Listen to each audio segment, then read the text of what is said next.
In a world of glitz and glam, flashing lights and screaming fans, most people are unaware of the war that rages behind the scenes. And that war includes your favorite artist and your favorite songs. This is The Dark Side of Songwriting. Hosted by Naeem Edwards.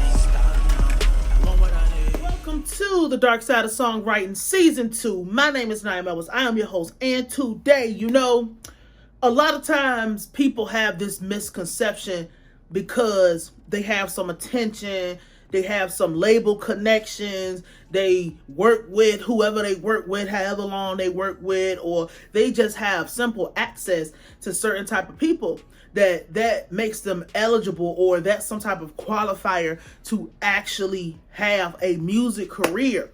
Today we are talking about Adam 22 from No Jumper and how he got signed to a label deal or whatever through Atlantic Records, and Atlantic Records is infamous for giving people who get attention or whatever any type of deal or whatever. Obviously it's a 360 deal. It ain't nothing worth 2 rat droppings in a haunted basement somewhere, right?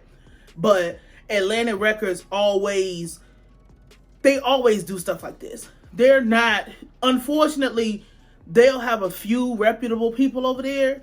Like they would sign a Nipsey Hussle, or who else is over there? NBA Youngboy or something like that. Somebody with some type of legitimacy to them.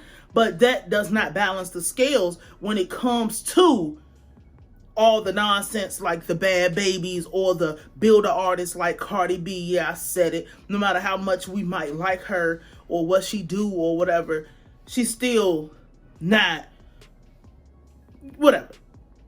We're talking about the failed music career of Adam 22.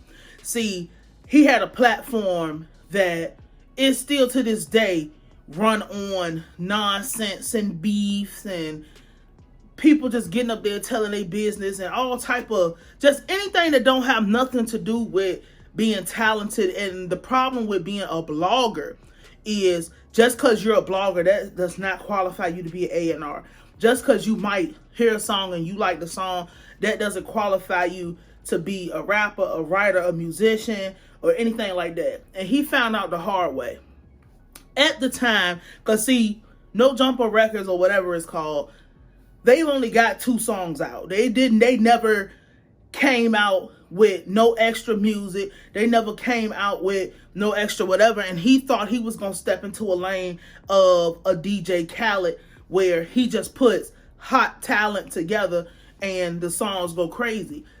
The songs did good, but to be one of those top platforms in the culture, the fact that you was only able to do 2 songs that nobody cared about, and one of the songs I specifically remember was the song with TK and Block Boy JB, which was Hard. The name of the song is Hard, and the song is good. And TK was still in his prime or whatever, even though his prime was like a week.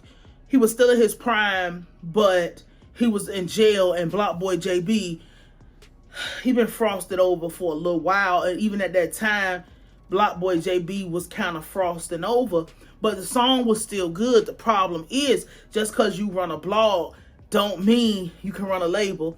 Just because you run a blog don't mean you have any type of qualifier, again, to be in music. See, Adam 22 don't know nothing about the music business. He don't even know how to get it popping in the sector of life where he came from in New Hampshire or wherever he's from, Vermont, one of those places that nobody wants to go. He thought that because they did the same thing with academics, give them some money to, that's a whole different thing with academics over there being the machine behind 10K Projects, which is on the Universal Music Group.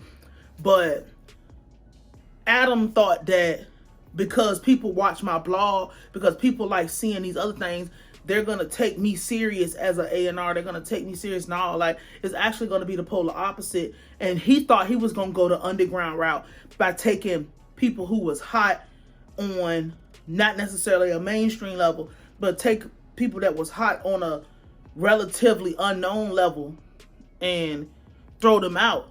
He realized, like, man, he got over there.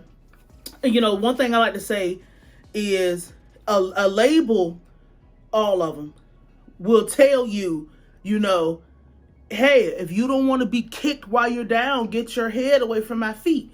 That's how they're going to operate when you come in the door and you don't know what's going on and you don't know what to do and ain't nobody told you nothing and you have no experience and you have no talent.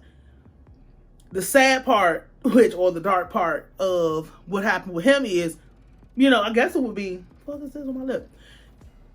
The problem is he thought he was going to automatically have that success. He thought that it was going to be, you know, an easy ride, or, man, it's just going to be another stream of income and we can put people in front and we can put the talents in front. But that's not how people want to discover people no more. People want to randomly come across talent. People want to randomly come across people.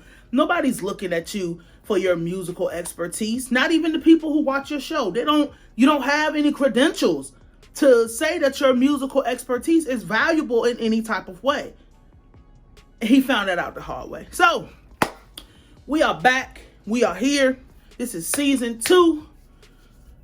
Thank you for tuning in. My name is Naeem Edwards. I will holler at you.